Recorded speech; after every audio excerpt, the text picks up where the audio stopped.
An artist recently asked me, why do I bother toning my canvas when I'm going to paint over it with opaque paint?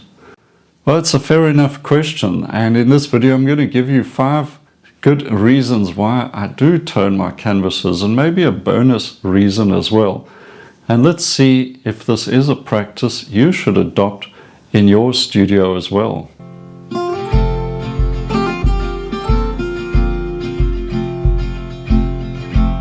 Now, reason number 1 is a simple one.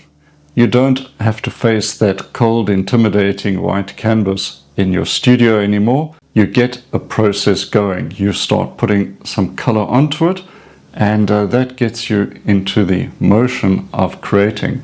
The painting has already begun, and you're in the game, and you can press on, no longer worrying about, what am I going to do with this big white canvas staring at me? Now, tip number 2 is actually very important. A white canvas makes it difficult for you to judge your light values. Consider, for instance, that the white is now the lightest light in your value structure. So you tend to overcompensate with your light colors.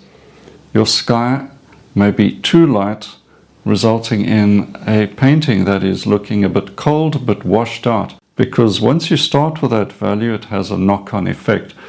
Maybe you weren't intending to have very high key painting, but suddenly it is now lighter than you wanted, and also cooler, and as I said, maybe a bit washed out.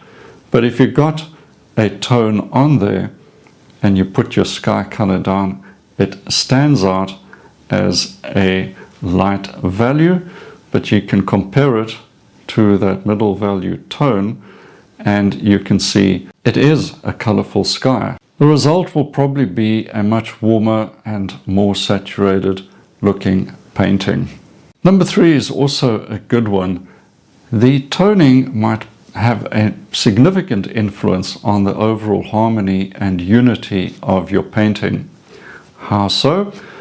Well, imagine, for instance, you've used a reddish tone on your canvas, or even a burnt sienna that's got some red warmth to it, and you've got a lot of greens on your landscape subject. Some of that red or that burnt sienna can show through and will tone down the red. It'll unify it by giving these little touches of red here or there and just calm that green down a bit. Sometimes greens can be a little on the acid side. A touch of red showing through here or there is going to be just the thing. You could leave a bit of red showing through, perhaps on the bark of a tree, and that'll also add an effect. This could apply also to even a cool or violet tone, and just unify some yellows if there's a lot of yellow in your painting. Now, that's if you're painting with opaque colors. Consider also the possibility of using transparent colors, whether oils or acrylics, over a dry tone.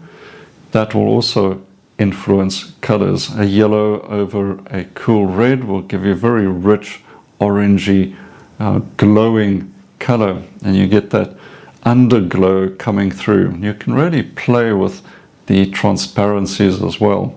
Tip number 4 is to avoid that nasty white speckled look of a canvas texture showing through. If you haven't covered your entire white canvas and suddenly you notice these annoying speckles of the canvas weave showing through, it makes a painting look unfinished, or that you haven't quite been careful enough with your painting. You don't want that effect. There's really nothing that those white canvas textures are going to add to your painting. So avoid that error. Tone your canvas. Tip number 5 kind of links to tip number 1, but it's more about getting yourself into a mood for painting. Getting started, for instance, get a large brush. It could even be a household painting brush, and getting some tone onto that canvas. can inspire you. It can have ideas that were in the background of your mind now coming forward, and you're ready to get going with your painting.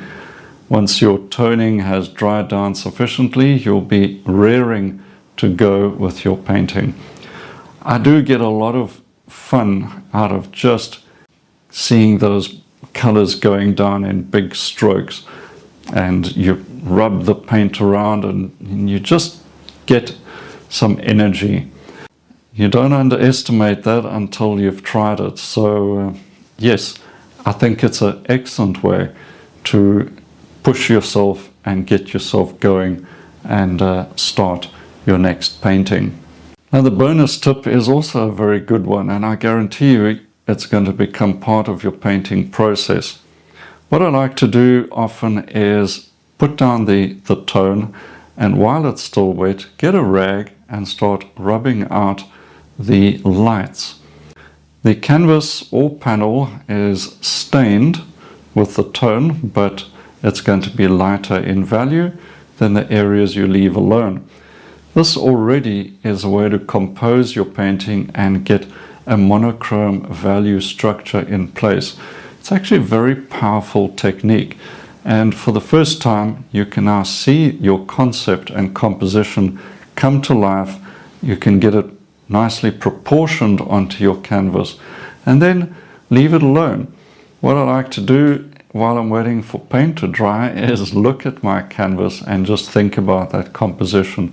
Start planning some brush strokes, what colors I think are going to look great. And I'm getting all of that from a simple monochrome. So there you go. 5+1 good tips to make toning your canvas part of your process. Now, I do confess I have painted many paintings directly onto a white canvas. Doesn't mean your painting is going to fail, but you are limiting options. And who knows, that extra little 10%, which is so hard to quantify before you start a painting, might just happen all on its own because you got that tone on the canvas. So next time you're preparing some panels or canvases for painting, put a tone of color onto it as well. Now, if you'd like me to make a video about what colors to use, let me know in the comments and I'll see what I can do about that as well.